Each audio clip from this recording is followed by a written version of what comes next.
Everybody, how y'all doing? I hope everybody's doing well. I hope you've had a great Saturday so far. I have had grandbabies all day today, so fun times. So everybody, let's see what we got. Let me make this move here. All right. We have Miss Millie and Janice and Barb. Thank y'all for being here. Hey, Miss Peggy. And we do have our new member, our brown-eyed girl. Thank you for being a new member. We appreciate you. We love you. And we're so glad that you're part of our team now. With that being said, let's do a little celebration dance.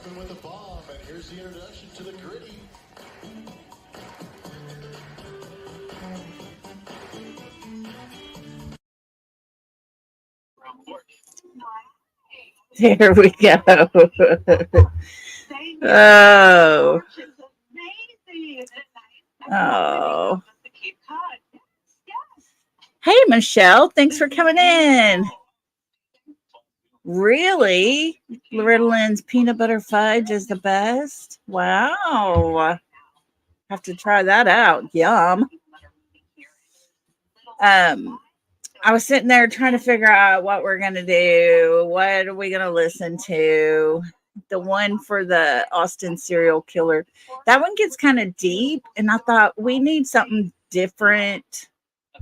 We just need something light and not gory, not murder, not nothing like that. So I come across hers and I'm hoping I don't get struck. I'm hoping the channel don't get taken down and all that stuff, but we're going to give it a try. There is her songs that are singing. So I am going to be playing music in the background. I will have the copyright thing up as well. But it's pretty interesting little thing. And I thought we'll start with this. And since it is spooky month, it's what my grandbabies call it, is spooky month. I thought this would be really cool. So we're going to do that. Before we get going, though, I am going to talk about the Sebastian case just a little bit. Most of you heard yesterday the lawsuits were handed out. We have several creators that are getting hit. And today I was reading several different things that were being put out, you know, like all their reasons and stuff. Guys, I have to read this to you. I have to, because this is insane crazy. Now, it says, and this is from Seth, okay?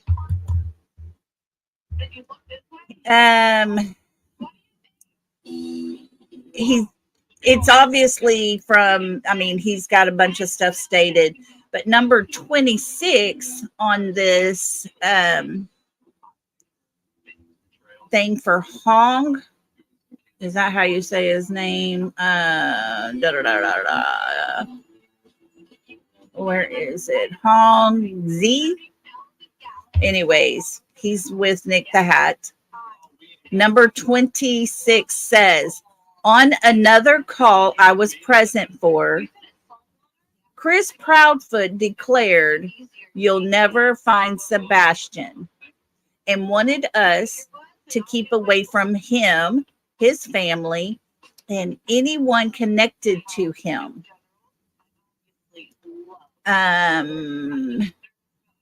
It was unnerving to hear such a statement, especially, listen close to this, especially since Sebastian had gone missing after being last seen with Chris and Katie at dinner the night before. Chris seemed more intent on shutting down any efforts to get closer to the truth. But let me read that sentence one more time. It was unnerving to hear such a statement, especially. Oh, I forgot to mute my TV. Sorry, guys. Um, Especially since Sebastian had gone missing after being last seen with Chris and Katie at dinner the night before. Wow. Wow, wow, wow. Last seen with Chris and Katie at dinner the night before. Things are starting to make a little sense because Chris has said he was at work. Wow. Yeah. And if y'all have not read Seth's statements on why he is doing this, it will break your heart. Completely break your heart. If you want them, you can send me a mess. There's 5 of them, but you can send me an email and I will give those to you. You remember Chris saying that he was at dinner with Katie and Sebastian? I never heard it. We keep trying to figure out, how we're going to find out where Chris was that night. And here it says they were last seen together at dinner the night before he went missing. Chris was home, guys. We've said it all along. And there it says. Yes, Sebastian would never be found. He says that all the time. Yeah. But him being at dinner with Katie and Sebastian that night, that's big. That's huge. I had to talk about it. I wasn't going to talk about any of the cases, none of it, but I had to, guys. Yeah. Now, see, we've heard that, Janice. We've heard through other people that Chris's coworker said he wasn't there Friday, Saturday, Sunday, but we never had anything solid that he was with Katie and Sebastian. So, puts a whole new spin on things, doesn't it? I couldn't believe it when I read it. It's the first time there's any acknowledgement, and I don't know how he had that information. I don't know if that is something that is known on their legal side, but OMG, I had to tell y'all about that. Crazy. That will change everything for me. For sure. But whoa, that was crazy. But anyways, well, since that's it, okay, we're not going to talk about Sebastian no more. We're not going to talk cases anymore. I had to get that out. I had to tell y'all. I couldn't believe it. So, anyways, we're done with that. And then we're going to get busy here. I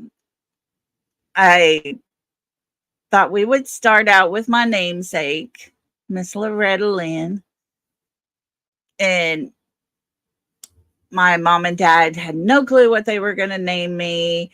And just days before my mama had me, they went to watch a movie, and Loretta Lynn and Conway Twitty were in it. And they both looked at each other and said, Loretta. So that's where I got my name. My middle name is not Lynn, thank goodness. But yeah, that's where I got my name from. So I thought this will be very interesting. And she is so well known, such a sweetheart. And so, anyways, that's what we're going to do. So, give me a minute. Let me get everything set. We're going to do that. We're going to play a little music. Let me get down here. Last time I could not hear the music. So, y'all are going to have to tell me if it is okay.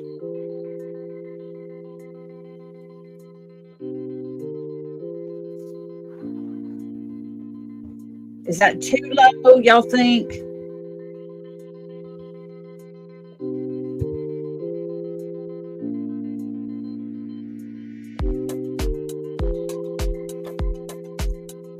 Okay, I'm going to try that. Sounds okay. Okay. All right. Well, here we go. I'm going to turn off my.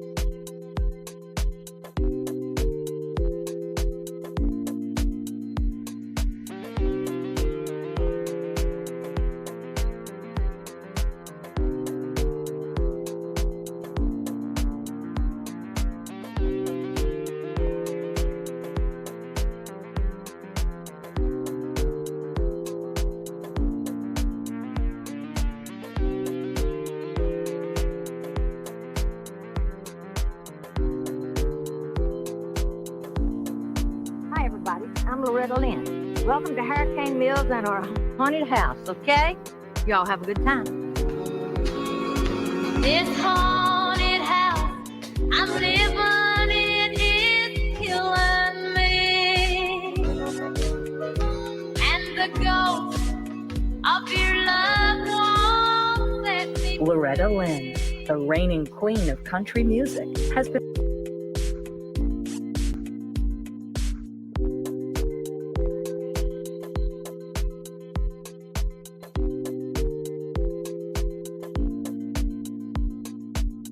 performing and recording for more than 40 years. Her extraordinary life has been filled with great love, abundant fame, and her share of family tragedies.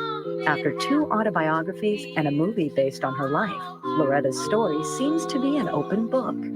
But now she will share a secret about her beloved 19th century plantation in Hurricane Mills, Tennessee, where she's lived for more than 30 years. The house, she says, is haunted. 2 of Loretta's children reported encounters with ghosts of Confederate soldiers. Staff members recount incidents with unseen hands playing mysterious games with them.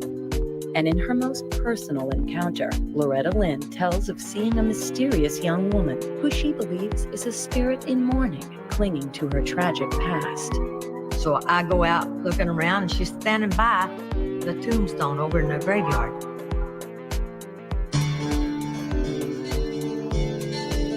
For the first time, the coal miner's daughter tells of her brushes with what she firmly believes is the haunted history of Hurricane Mills.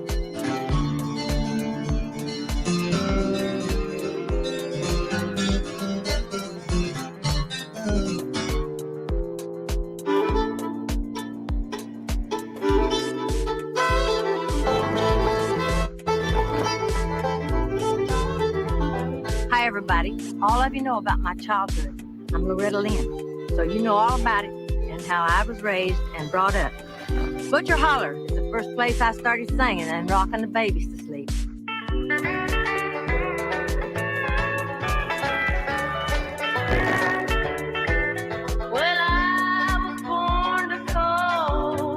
It's been a long road from a miner's cabin in rural Kentucky to the gracious plantation at Hurricane Mills, Tennessee, not far from cosmopolitan Nashville, the country music capital.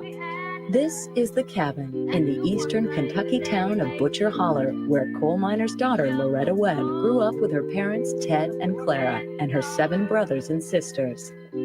She was born in an even smaller one-room cabin. Well, if you have to do something, you'll fit in. this small one-room cabin. You know, was no big thing to us. And as far as I'm concerned, today it's no big thing. It probably might be to some people, you know, that have never seen a one-room cabin that 8 kids and mom and daddy lived in. But that's what we had, and daddy built it. As modest as the larger cabin is, moving into it was a great moment for Loretta and her family.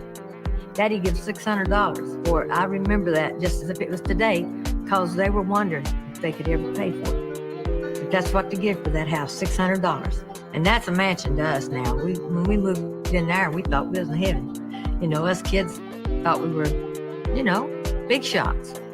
Despite her status as a country music icon, Loretta keeps the memory of those impoverished times alive by maintaining this exact replica of her Butcher Holler home here on her Tennessee plantation. Now I look at it as small, but back then it looked so big.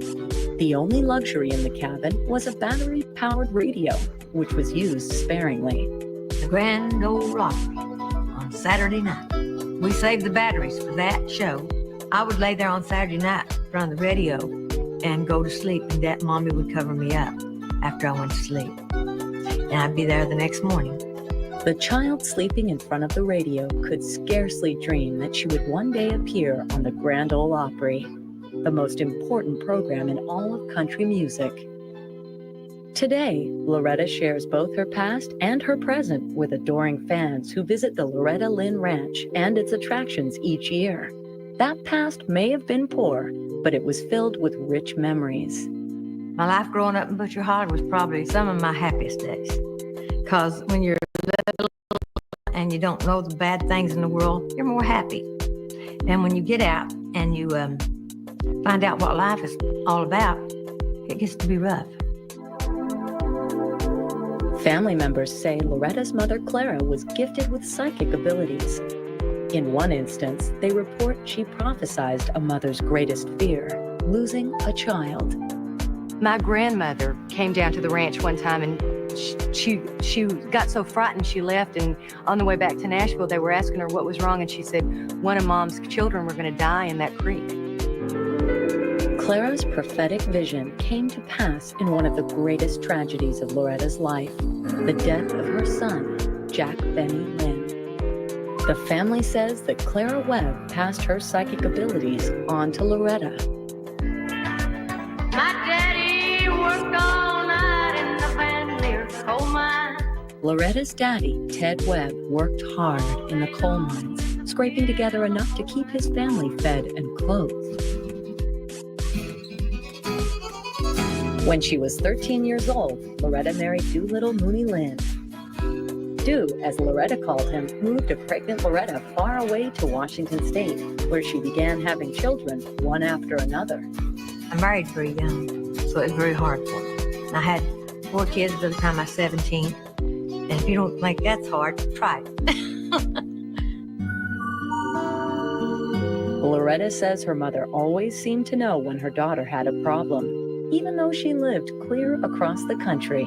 When I was out in the state of Washington, I lived out there. Mommy would call the neighbor because we didn't have a phone. Of course, she called me Loretta and see if she's okay because I'm worried about her. I had a dream last night. And, you know, that kind of stuff happened. And that is the way it does me too.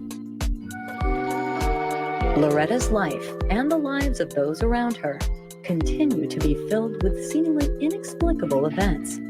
Visits many call ghostly and strange happenings. None of it shocks or surprises Loretta. I take nothing for granted, no.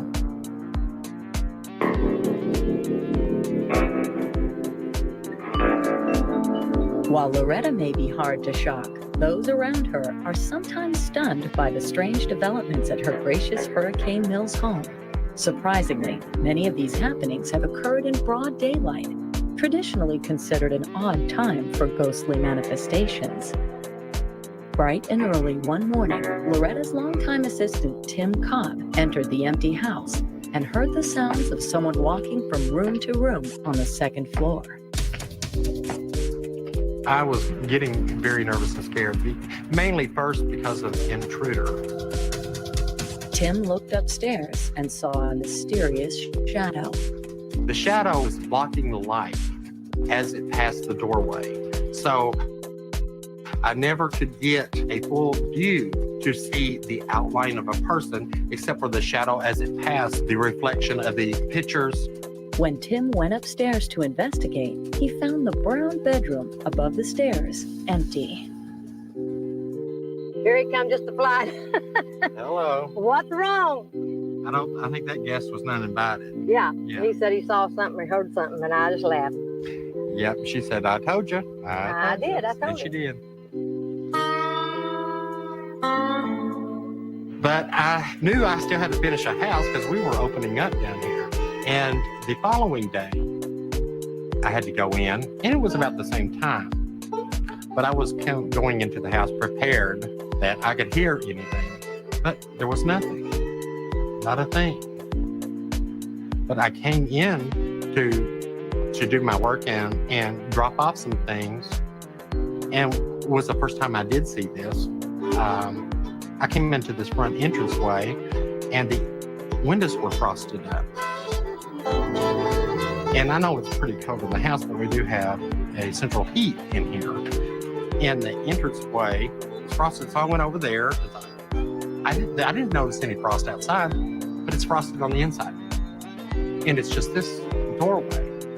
I checked the bedroom, it's not frosted. I checked the living room, it's not frosted. So, they like the cold. The brown bedroom is a scene of several reported bizarre occurrences.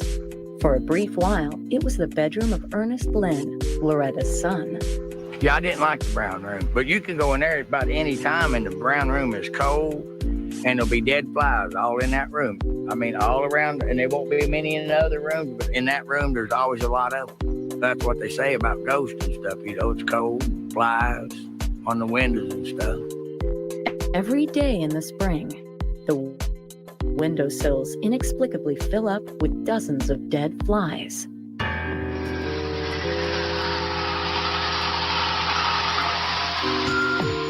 This doesn't happen anywhere else in the house.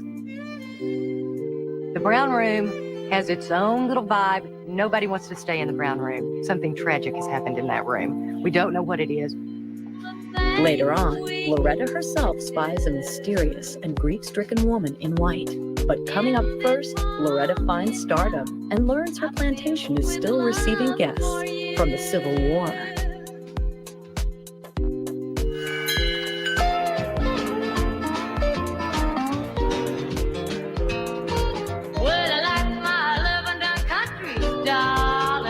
When Dew and I bought the Hurricane Mill shirt, it was a mess. And he worked on this house forever to get it ready for me to live in.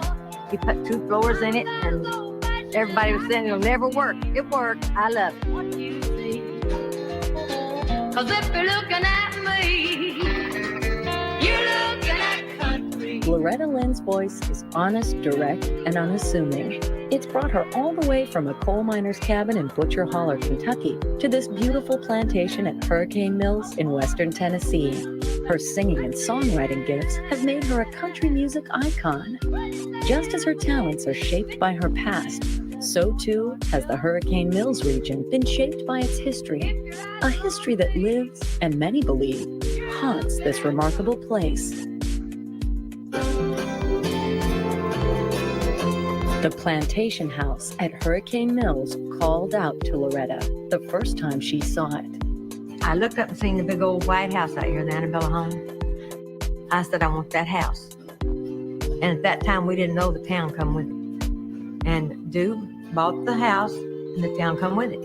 So I said, oh, I don't care. That's fine with me, but I want the house. And he come down, and he went to work on it while I was on the road. He built a new kitchen onto the back. Made it a lot bigger than what it was. But it still looks like the same place. We didn't disturb what was already there. The town of Hurricane Mills is about an hour's drive west of Nashville. The community dates back to 1814, when Royal Ferguson began farming here. The big plantation house was built by the Hillman family, and the property passed through a series of families who continued to improve it.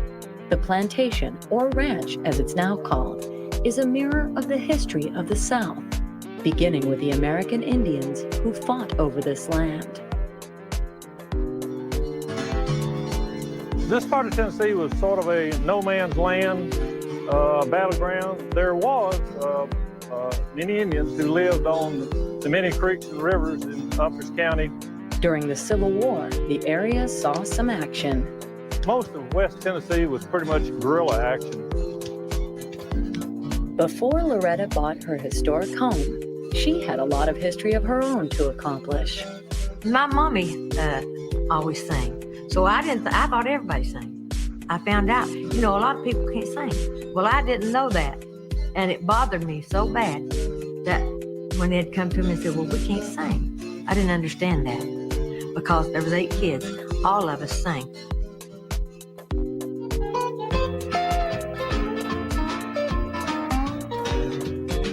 Loretta Lynn recorded her first record, Honky Tonk Girl, in 1960. She and Dew left their 4 children with Loretta's mom, and with nothing but a back seat full of freshly pressed records, they went on the road to Nashville to see if she could land a spot on the Grand Ole Opry, the radio show she listened to as a child. The Grand Ole Opry is the mother of country music. I mean, it's really important to all country artists. And every artist that sings country music, if they haven't been on the Grand Ole Opry, they will not be satisfied till someone puts them on the Grand Ole Opry. Because after you get to the Grand Ole Opry, you've made it. In those days, the most important country music program in the nation was broadcast from this building, Ryman Auditorium. Appropriately enough, it was originally a church. To me, I'd rather sing there than anywhere because it's got the best sound of any place that you hear. I think anywhere that I've ever sang. Loretta's career took off. She had a succession of hit albums, won a loyal following of fans, and became the first woman ever to be named Country Music Entertainer of the Year. You're Looking at Country was a #1 hit for Loretta. Hurricane Mills inspired her. I come home and I got in my car and I was driving around looking for Doolittle. I couldn't find him, so I wrote You're Looking at Country, because if you're on the road and you're in towns and stuff, you know you're in country when you come here and you hit the road down there, right? It was absolutely country, woods on each side. So I got to this bottom down here, and it was a great big bottom. And as I looked out over there, I think it's over 150 acres, something like that. And I said, now you're looking at country.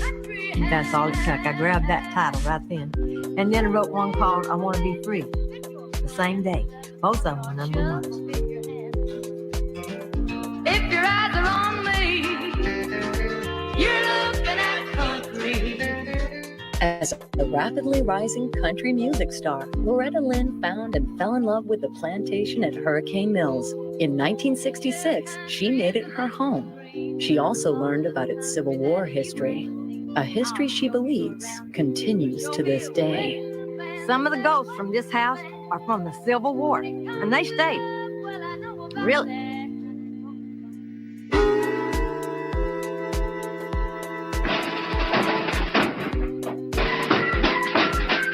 The Union Army was advancing through Georgia. In November of 1864, Major General Nathan Bedford Forrest led a day raid, culminating in a victorious attack on the Yankee supply base at nearby Johnsonville, just a few days' ride from Hurricane Mills. Earlier, there was action on the plantation grounds. Here at Hurricane Mills, there was a federal stockade. There was a small skirmish or battle in July of 1863 with a loss of a few lives. We found a lot of heirlooms and a lot of antiques. You know, we have cannonballs from the Confederate soldiers. And they told us at one time the old church house was used for a hospital for bringing the wounded from the different battles here because of the creek and the riverway. You sense a lot of those souls here. The Southern forces attacked in July of 1863, and unfortunately, all we know is there was a loss of lives, but we don't know how many are the result of the battle. Probably the nearby church was used as a place to treat the wounded soldiers, and that's pretty well documented. The church was there before the Civil War in 1861. Confederate soldiers loom large among the ghost stories at Hurricane Mills. A visitor fishing in Hurricane Creek in broad daylight looked up to see a Confederate officer strolling casually across the old bridge and then disappearing. And in a second accidental encounter, an employee told of taking a sunset walk on the grounds and stumbling on two Confederate soldiers sitting at a campfire, the dead whispering among the living. In those two cases, the living happened upon the ghosts and were more startled than frightened. It remained for Ernest, Loretta's son, to report the Lynn family's first truly scary ghostly encounter, a nighttime adventure that seemed to indicate an intentional haunting by the soldiers. It was in about 1967. I was in what they call the brown room, and that was my bedroom. And I was already asleep about 2 in the morning. A couple of ghosts and stuff. I just raised up. The room was real cold, and I raised up. There was two guys. I didn't know who they was. Terrified, Ernest ran from the room and refused to sleep there ever again. I ain't no sense in standing there no more. Now I moved in that little bathroom. Yeah, I didn't like the brown room. Coming up, a mysterious preacher teaches Loretta's other son how to pray. But first, chilling reminders of the region's violent past as more family members encounter what they are convinced are ghosts from the Civil War. First rule and make You leave, that's how I know you're gone. Country star Loretta Lynn, her family and staff all say they've experienced encounters with ghosts at her gracious plantation in Hurricane Mills, Tennessee. I'd like to say to you all that some of the ghosts that's in the big house here are from the Civil War because there was 19 soldiers killed on this side of the house. And my son's already seen the soldiers.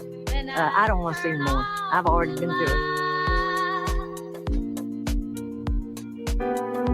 Several family members reported encountering what they claim to be ghosts of Confederate soldiers. Once again, the scene was the infamous brown bedroom. This time, it was Loretta's eldest son, Jack Benny, just a teenager at the time, who told of having a frightening experience. My brother, he was laying in bed one night and he fell over in the bed and I still had his pants and boots and all on. And all of a sudden he feels tugging on the bottom of his shoes.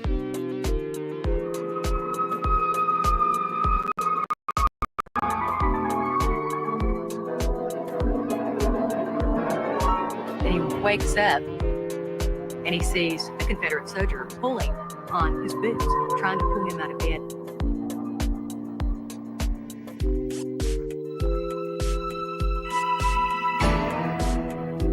Slavery was a fact of life on many plantations before the Civil War. Loretta and her family uncovered what they consider evidence that some early owners of the plantation had slaves. Beneath this porch glider lies one of the house's darkest secrets, what Loretta calls the slave pit, a grim basement area with bars and hanging chains. The family believed slaves were chained in this dungeon as punishment. Me and my girlfriend, I'd come home and the dude was out somewhere. I don't know where it was at, but it was like 10 o'clock at night. And me and her was sitting up watching the TV show. And somebody walked across the porch, but they never knocked. And I said, that's weird, because I just heard somebody walk across the porch, didn't you, Sue? And she said, yes. Well, in a few minutes, it happened again. So we went back and we heard the chains down in the slave pit.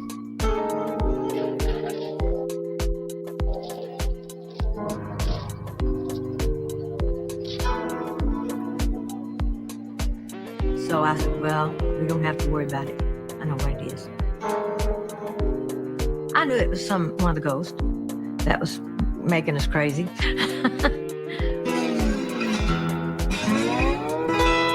Some staff members share Loretta's lighthearted reaction to seemingly inexplicable events. For 20 years, Gay Crowell has worked for Loretta. she's had a few very strange daylight encounters of her own. We were coming to hang up our red, white, and blue banners off the balcony after the 9/11. And myself and two other ladies that worked down in the shop. And I came out, closed the door, just like I did the first time I was here. Well, we got the banners all hung up and got ready to go, and we were locked out. We were stuck up here on the balcony with no way down. And I couldn't get the door open. It was locked. No, you cannot get in. We had to stand up here until I got somebody's attention to come and let us out. Gay believes a mischievous Hurricane Mills ghost locked the door. Cannot get in. Or maybe he thought it was funny. You know, hey, I'll just let these girls stand out here on the balcony for a while. Less funny was the story of what happened to one of the tour guides who disturbed a framed album cover while speaking to a tour group. When it comes to me, the ghost is a little bit funny because I promised them I would keep things the way I put them and I'd do it up nice. And I started with the albums. And I put the albums on the stairway. And I told the lady that was taking the tours through the house, don't touch the album covers. That's all I said. And I didn't tell her anything else because I thought that was enough. And she went up about 4 steps and was showing people my first album, second album, and all of a sudden somebody hollered, "Who's that man behind you?"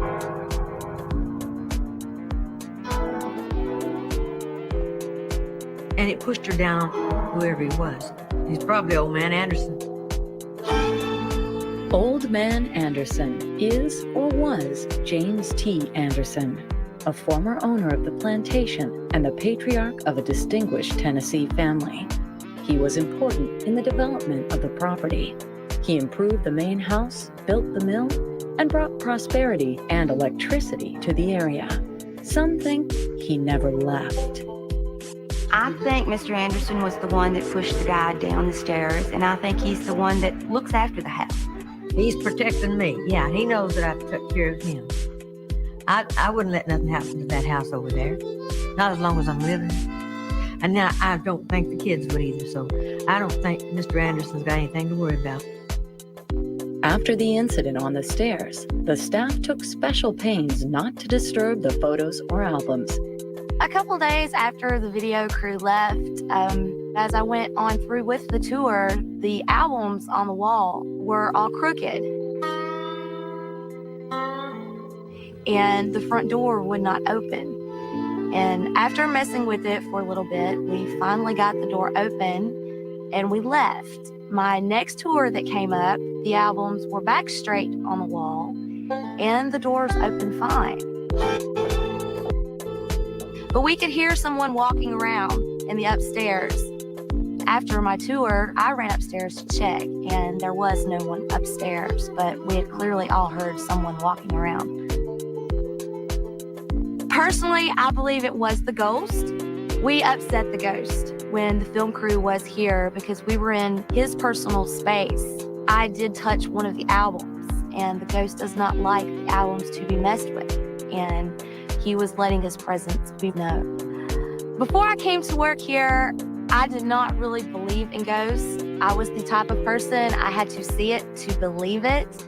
But since working here at the ranch, I definitely believe in ghosts, and the plantation home is haunted, yes.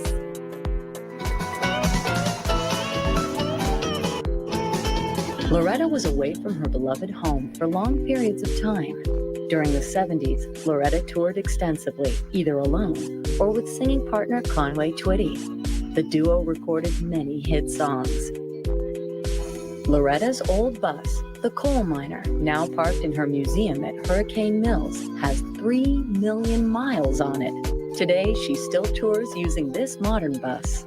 During those days, her husband Mooney stayed home tending to the plantation and helping to raise the newest additions to the Lynn household, the twin daughters Patsy and Peggy. Like Loretta, they are country singers and today live with their own families in nearby Nashville.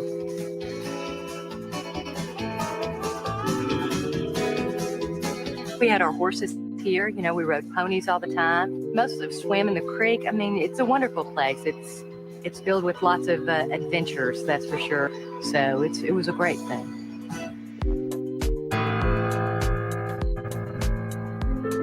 Daughter Peggy had a mysterious encounter with a lady in white, an uninvited guest at Hurricane Mills, who several family members report having seen. Well, Patsy and Peggy, they were just like 2 and 3 years old. Peggy get up, and she never did talk real plain. She said, "Mommy, last night this old woman come to my bed, and her was real tall with a big old long dress on, went way out in the back, and her hair was way up high." Well, I knew what she'd seen, She'd say, "I'd close my eyes and be real still," so she'd go over to Patsy's bed.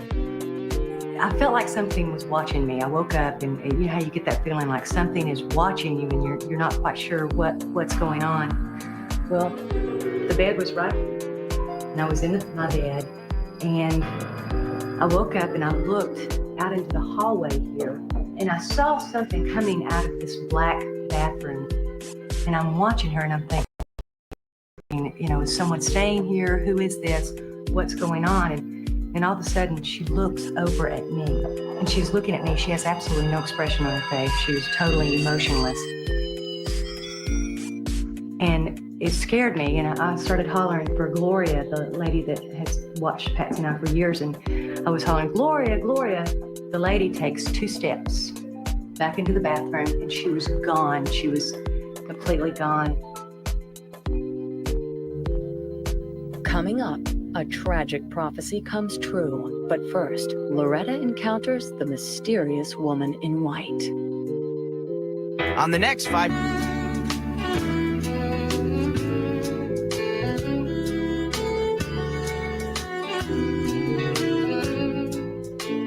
The families that own this place up here, Hurricane Mills, they passed away and they're over in the graveyard there, but they're still here with me. And it doesn't bother me at all because they're happy that I'm taking care of the place, okay? The dream home music superstar Loretta Lynn bought in 1966 is in Hurricane Mills, Tennessee. It's on a beautiful plantation, a short drive from the country music capital, Nashville. Today, the Loretta Lynn Ranch is an important Tennessee tourist destination. When you come to Hurricane Mills, you can go through the old house, you can go through the museum, you can go through the old mill over there. There's gift shops. People can come and camp and they can horseback ride.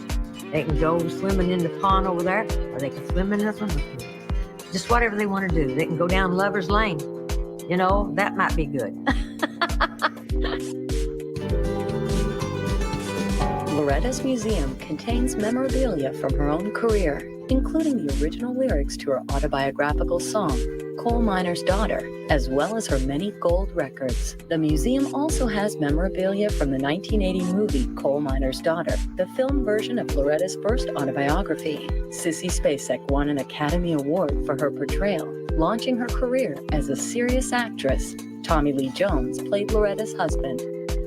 I'm about as old-fashioned as I can be, and I hope you like But maybe the biggest treat for Loretta's city-dwelling fans at Hurricane Mills is the opportunity to get out and enjoy the pleasures of the countryside. You don't see no city when you look at me, 'cause the country's all I am. I love running barefooted through the old cornfields, and I love that country ham. Today, Loretta lives in a new house nearby, leaving the plantation house open to tours of her fans. Sometimes, those fans get a treat during their tours. My hair looks great.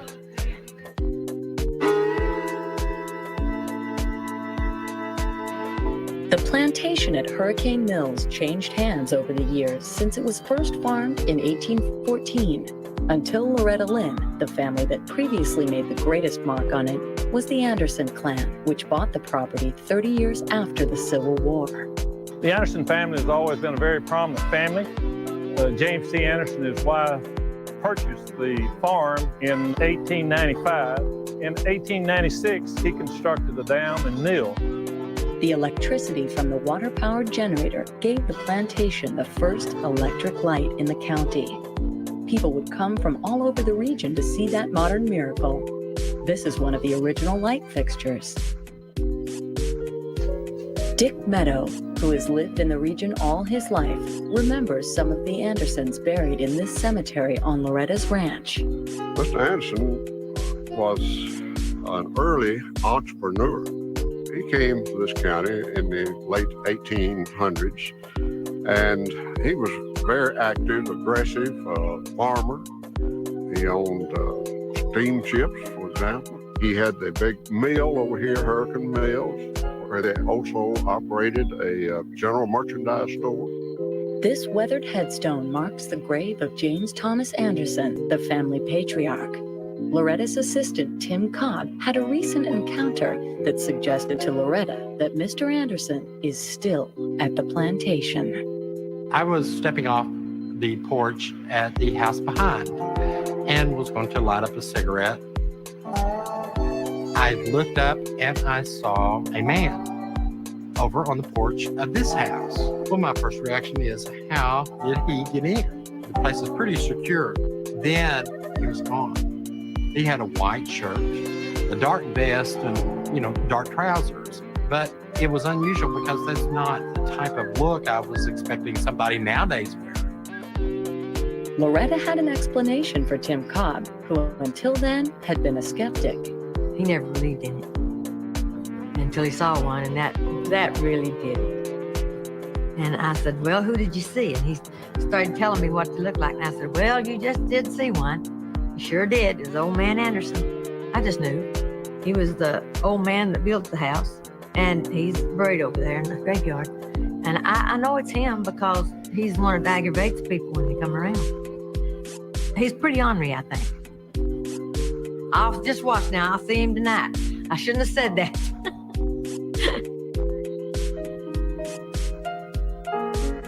Family members, staff, and even tourists claim they have encountered another Anderson, a tragic figure and long dead, the mysterious woman in white.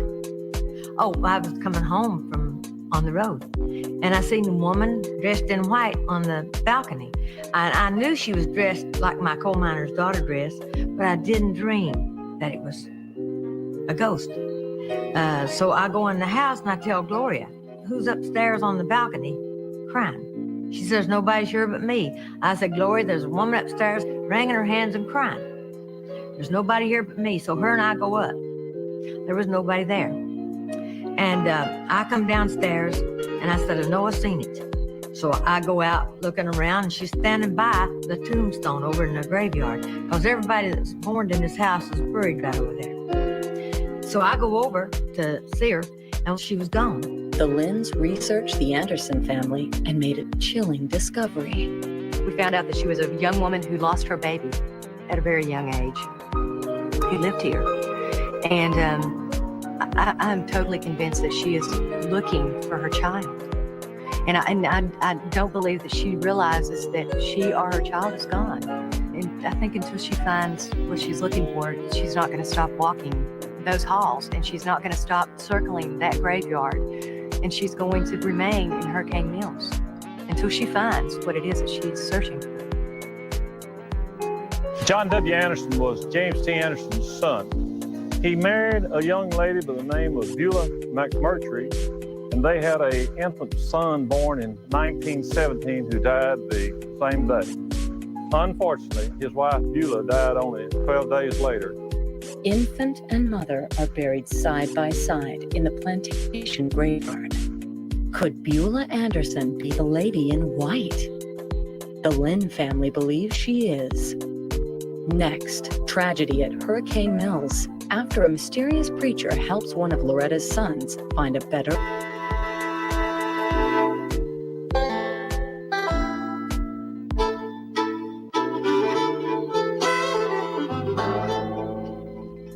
You know, I guess the ghosts that was born and raised here, they're still sticking around, and they still have all the pain and everything that goes with this old mansion, you know. And that's one thing that I've never felt, because I always loved it here.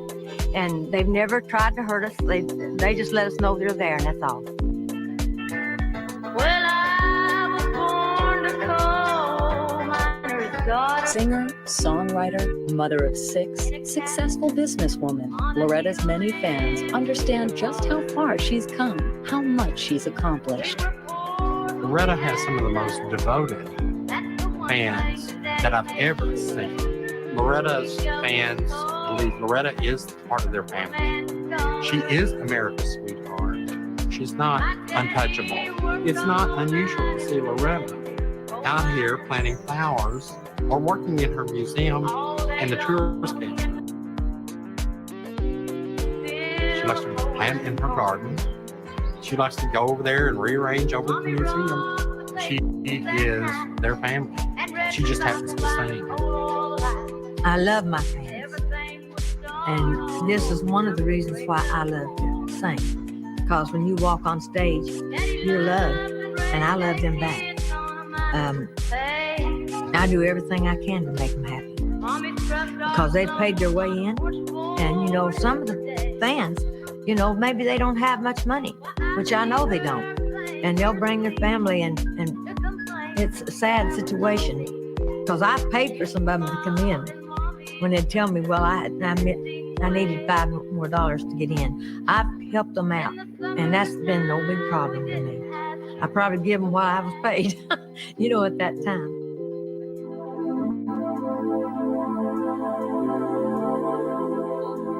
A tragedy for Dew and Loretta was the death at age 30 of their eldest son, Jack Benny. Earlier, Loretta's mother prophesied the death of one of Loretta's children, and Loretta herself suffered physically at the time of his death. When my brother Jack passed away, my mother was on tour, and she went into a seizure. And it was a life-threatening seizure where she stopped breathing, and she didn't remember anything for 3 days during the whole time that my brother was missing, and they found him. She woke up, and the first thing that she knew something was wrong with Jack. My dad came in, and he told my mother that my brother had passed away. My mother woke up, and she said, I know it's Jack.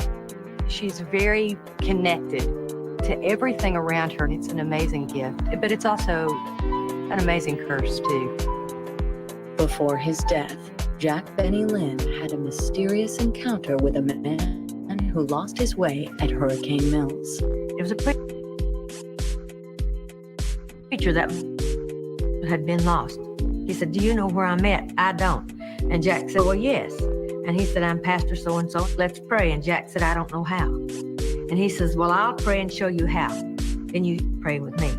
And I didn't know this till we were burying Jack. And it was something that made me feel very good.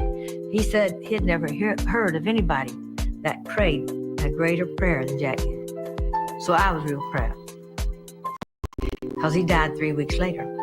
And he was going across that darn Duck River down there on horseback. And he fell off. I don't know what happened. Family members and staff say that the preacher was never again seen in the vicinity. No one knows who he was or where he went. The Lynn family and the staff believe that the ghosts of Hurricane Mills are real and that they have as much right to be there as the Lynns themselves. We absolutely believe in ghosts because we've seen them, we've experienced them here ourselves firsthand. And what we've seen are people and spirits that have passed on that still walk through Hurricane Mills. If anyone would like to come and spend the night in Hurricane Mills, they could probably experience them themselves. I think the Andersons and the Confederate soldiers and the slaves are all a part of the spirits that we experience here at Hurricane Mills. I do believe in ghosts. I do now. Never thought I ever would, but I have to say I do now. Living in a haunted house hadn't changed me. It didn't tell me any more than I already knew. I know things are out there unknown that people don't know about, and they're probably watching us right now and wondering, wouldn't they like to see us? Wouldn't they like to be able to see us right now? I really think when you pass away, I think that you're just on a little different plane and that they can still see and hear, you know, whatever they need to hear or see. I don't think God would let them see or hear any bad things, but they're probably laughing at us right now. And the ghost of your loved one. As her legions of fans know, Loretta Lynn's songs say it all. In 1964, 2 years before she ever set eyes on Hurricane Mills, she wrote and recorded this haunted house. In this haunted house we used to call our home. Each morning finds me crying and alone. In this haunted house. Thank you all for coming and visiting with us and all the ghosts. Because we all have a good time here. Come and see us, okay?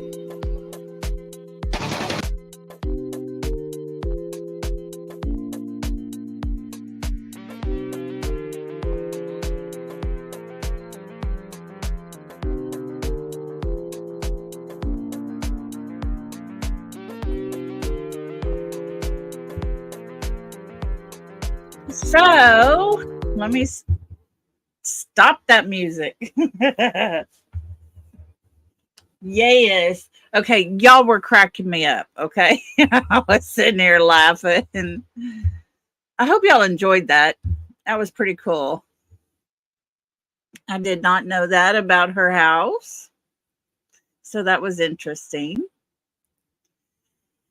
And I thought it would be just a good break from everything that we've been having to listen to and go through here. And Millie, thank you for getting the feet out of here.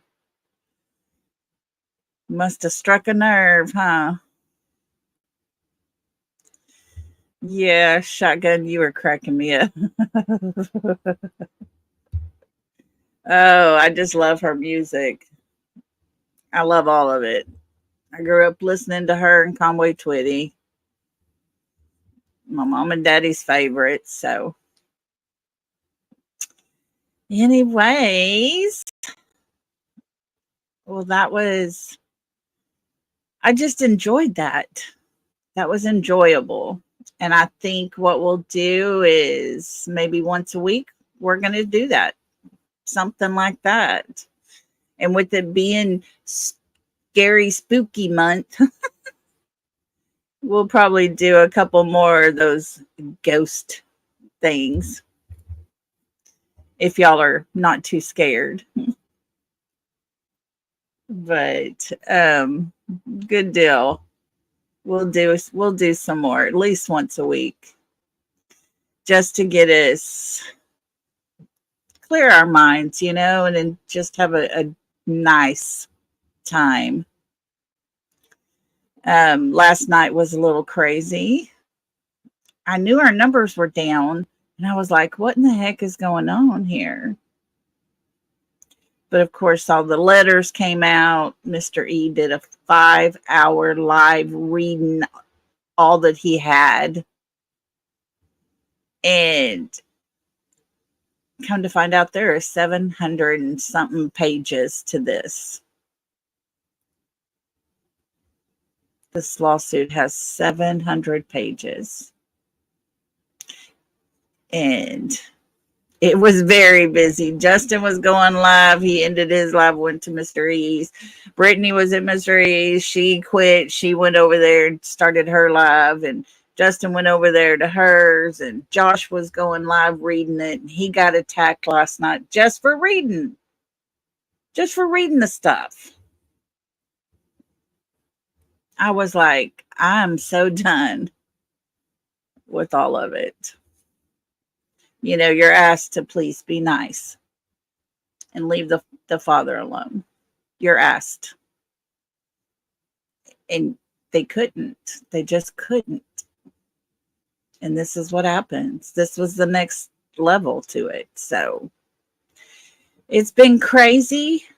And I'm glad y'all were here with me and enjoyed this, because it's much needed. Much needed. But guys, I think we're going to end it and just I'm going to enjoy the rest of the night. I think I'm going to go get something to eat. I'm hungry. But thank you all for being here. Thank you all for listening. I hope y'all enjoyed it as well. And if you have any ideas of what you want to listen to next, let me know. If not, I'll find us something. Oh, good. I'm glad you enjoyed it, Browno girl. Good deal. Good deal. Well, thank you all. I really appreciate every one of you. And hey, we didn't get it taken down, so that's a good thing. That was a good thing. We talked about the ghost and everything, so we had a little education with it. But oh, you're good, Brownout girl. Don't worry, it's all good. We were just joking and having fun. Millie's too scared to go at night, so she'll go with us during the daytime ghost hunting. But I would love to go to Loretta Lynn's place and see it. It is beautiful. Everything there just looks so beautiful. I could imagine only going there in person and how pretty it is. So that is definitely on my bucket list to go and to look at. And I was going to tell y'all her tour bus that is now there on display and everything. Graceland. Oh, girl, that is number one on my bucket list. I am going one day. I promise y'all I'm going. I am going to Graceland for sure. Road trip. Yes, ma'am. Road trip to Graceland. But her bus, I went and I used to live outside of San Antonio, and I went to the rodeo and she was performing that night. This was back when I was probably 12. I don't think I was 13 yet. But after it was over and everything, my mom and I were just walking around and we were trying to find shortcuts to get back to our car. And there was her bus. And she was standing out there talking to some people. So I got to talk to her and got a picture with her there in front of her bus. So she made us stand in front of the Lynn so that it had both of our names, Loretta, there sticking out. So it was really cool. But all right, well, y'all start saving up your pennies because we're going on a road trip. I promise y'all we will. Oh, well, you could come to Texas with me anytime. Right now, you'd have to share a bed up here in the attic room with me. But I'll get my own place soon, I promise. So, yeah, that would be fun, Millie. I would love that. That would be amazing. But, all right, guys. Well, be thinking about what y'all want to do next time. And Brown Eyed Girl, you hang in there. We are your family. We got you anytime, night or day. We're here. So, and that goes for all y'all. But y'all have a good night. And I'll try to get back on here tomorrow. We'll probably talk about Sebastian and what's going on there, get caught up. I'm just glad I got to read to y'all that part about Katie and Chris at dinner. That was just blew my mind. Oh, I love you so big. Thank you. I am too, Bear. So, anyways, I love you guys so much. Y'all make my day, and I have to thank you for it. So, love and hugs, everybody. Bye.